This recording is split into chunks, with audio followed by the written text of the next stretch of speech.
देश भर में मानसून की बारिश जारी है और हर राज्य में इसका असर देखा जा सकता है।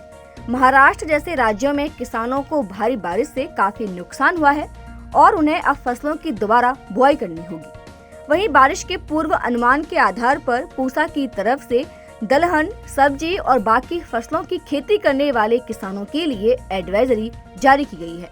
पूसा ने किसानों से इन्हें फॉलो करने के लिए कहा ताकि बारिश के मौसम में उनके खेतों में फसलें सुरक्षित रह सके। तो आज के हमारे इस सलाह मशवरा के एपिसोड में जानिए कि पूसा ने किसानों के लिए कौन सी एडवाइजरी जारी की है। पूसा ने बारिश के पूर्व अनुमान को ध्यान में रखते हुए सभी किसानों को सलाह दी कि सब्जी नर्सरी, दलहनी फसलों और बाकी फसलों में पानी निकालने या जल निकासी का सही प्रबंधन रखें। साथ ही खड़ी फसलों और सब्जियों में किसी भी तरह का छिड़काव करने से बचें। वहीं जिन किसानों की धान की नर्सरी 20 से 25 दिन की हो गई है तो तैयार खेतों में रोपाई शुरू कर दें। पंक्ति से पंक्ति की दूरी 20 सेंटीमीटर और पौधे से पौधे की दूरी 10 सेंटीमीटर रखें। वहीं उर्वरकों में 100 kilogram nitrogen, 60 kilogram phosphorus, 40 kilogram potash और 25 किलोग्राम जिंक सल्फेट प्रति हेक्टेयर की दर से डालें। इसके अलावा नील हरित शैलाभ एक पैकेट प्रति हेक्टेयर का इस्तेमाल उन्हीं खेतों में करें जहां पानी भरा हो, ताकि मिट्टी में नाइट्रोजन की मात्रा बढ़ाई जा सके। साथ ही धान के खेतों की मेड़ों को मजबूत बनाएं, जिससे बारिश का ज्यादा से ज्यादा पानी खेतों में इकट्ठा हो सके। पूसा की एडवाइजरी में मक्का किसानों से कहा गया है कि इस मौसम में किसान मक्का की बुआई मेड़ों पर करें।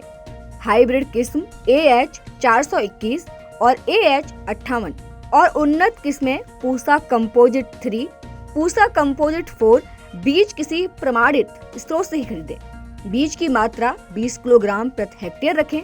पंक्ति से पंक्ति की दूरी 60 और 75 सेंटीमीटर और पौधे से पौधे की दूरी 18 और 25 सेंटीमीटर रखें। मक्का में खरपतवार नियंत्रण के लिए एंट्राजेन 1 से 1.5 किलोग्राम प्रति हेक्टेयर 800 लीटर पानी में घोलकर छिड़काव करें।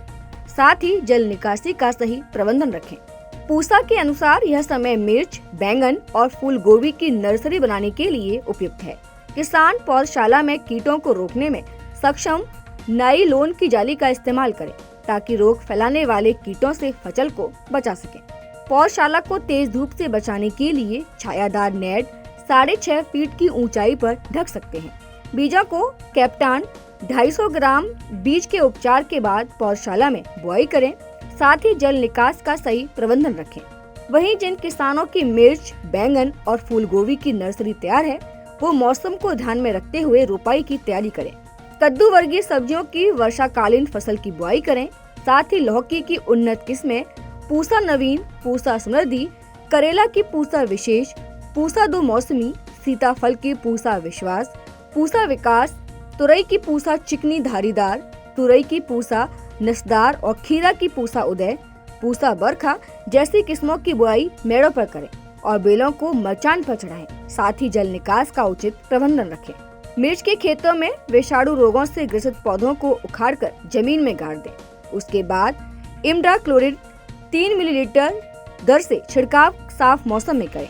इस मौसम में फलों के नए बाग लगाने वाले तैयार गड्ढों में पौधे किसी प्रमाणित स्रोत से खरीद कर रोपाई करें। तो आज की हमारी ये सलाह मशवरा की सीरीज आपको कैसी लगी, कमेंट करके जरूर बताएं और ऐसी ही वीडियोस के लिए बने रहिए किसान तक के साथ। अगर ये वीडियो आपको पसंद आया है तो इसे लाइक जरूर करें। अगर चैनल अभी तक सब्सक्राइब नहीं किया है तो कर लें और नोटिफिकेशन पाने के लिए बेल आइकन भी दबा दें।